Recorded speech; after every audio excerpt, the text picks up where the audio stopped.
Book 3. The Council of the Ages.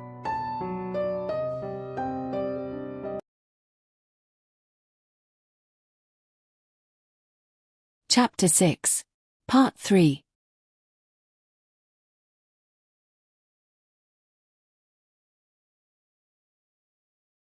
The great king continued to speak serenely. His delicate voice conveyed security and tranquility, distancing himself from such an unfortunate event. His two blue eyes were fixed on one of the windows as if they were looking for something on the horizon. We mourn a lot for the loss of my dear wife Mariva and her terrible death. When news of Arian's great action arrived, I remembered Mariva's prophecy. Dire times were about to come. But until the communication of the council, I did not begin to see that the prophecy was being fulfilled. An echo was sent by the council of magicians. For the first time we revealed to a man the prophecy of the queen. The sage immediately related it to what he had found in his book and the writings of Phoedorus. Anenko also told us about the release from the curse of Turk-Heimak. It was clear that a great danger was approaching for everyone. The sage Anenko departed with a letter from me to Tripulia to bring these events to the attention of the Great Council of Magi. For my part, I ordered them to check the records in the library of the First Age and sent emissaries to the other elven kingdoms in case they knew anything about the deliverance of the demons. Ferdinand de Bussy rose again to continue the great king's narrative. When we received the letter from the great king in Anenko's hands, we were able to relate Queen Mariva's prophecy, Anenko's discovery in the library, and Phoedorus' experiments. It was evident that there was a connection between the screams of the soul-eaters and the release of the demons from the black abyss. That's when we realized that we were facing something very big. The unwary Phoedorus, due to his lust for power, had been manipulated by the demons to bring about his return. To everyone's surprise, a new speaker joined the speech, the great Queen Lorabile, Great Lady of Bercery. When we received the letter from the great king by surprise, we took it very seriously. We searched the records of the annals of the Golden Ladies, where the victory of the daughter of the goddess Sermani over a devourer of souls is told. It is known that demonic wars occurred later. The final fight against the two most terrible demons was fierce. In the annals it is confirmed what the sage Anenko had discovered, that the defeat was not complete. They could only leave them locked in another plane. They are very powerful, lieutenants of the god of evil. They can only get out through the black door. The door is very secure, but it can be weakened by the cry of a soul-eater. Ferdinand interrupted the queen, who did not like the intrusion. Our latest discoveries indicate that the screams of the soul-eaters seem to be able to disrupt most of the magical structures of Sharnaries. What's more, some mags under my tutelage have followed the works of the evil Phoedorus, and we have come to a disturbing conclusion. Screams have the ability to alter reality in their path. At this statement the murmurs in the room were growing. The spectators had many doubts about what they were being told. But how do we know that the black door is weakening? Arian asked, a little tired of being blamed for the return of the demons. What is the reason why this meeting of the council is called so urgently? They asked from the back.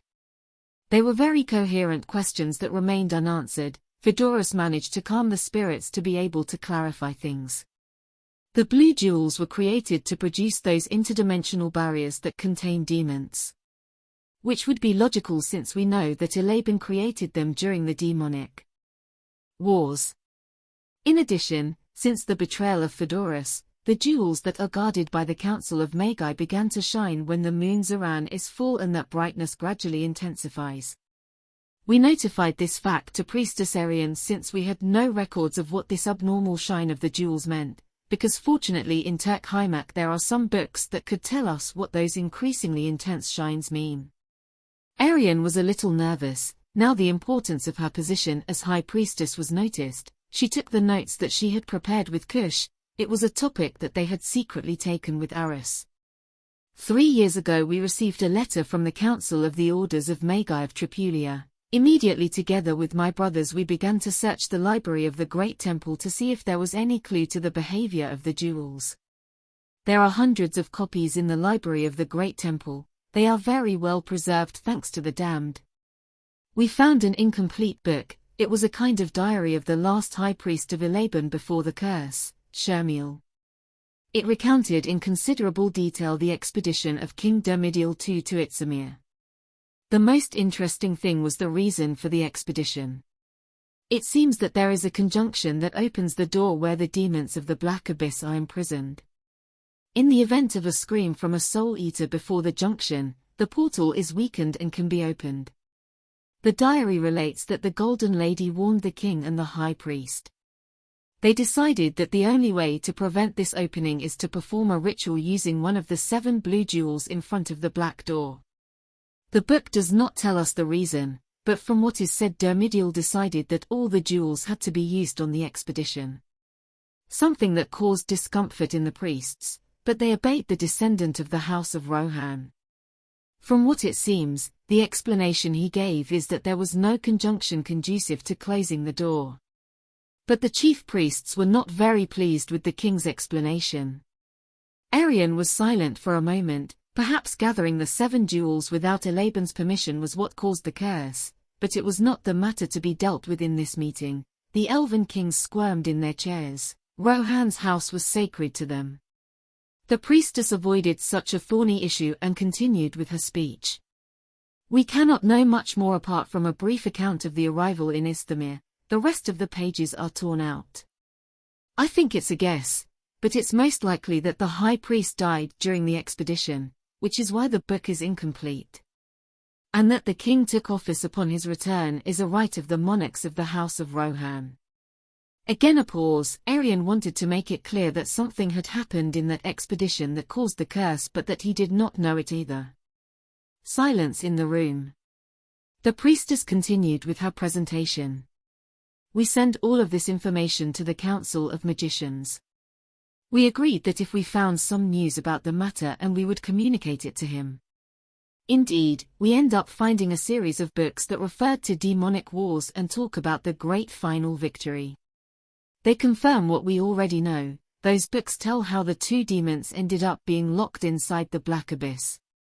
And we have come to the same conclusion. The Black Door is a kind of prison that can be opened from time to time if it has been weakened by the cry of the Soul Eaters. But we must be cautious in the way we close it, since it can bring disastrous consequences for everyone if we do it in the wrong way. The end of the exhibition was a bit rushed as a result of the nervousness caused by speaking in front of such illustrious rulers. Silence reigned in the room at Arian's words. Thank you very much, Arian. Ferdinand thanked him. As we can see, there is a relationship with the jewels and the Black Door. I think it is a good time to take a break for lunch. In the afternoon we will continue with the council.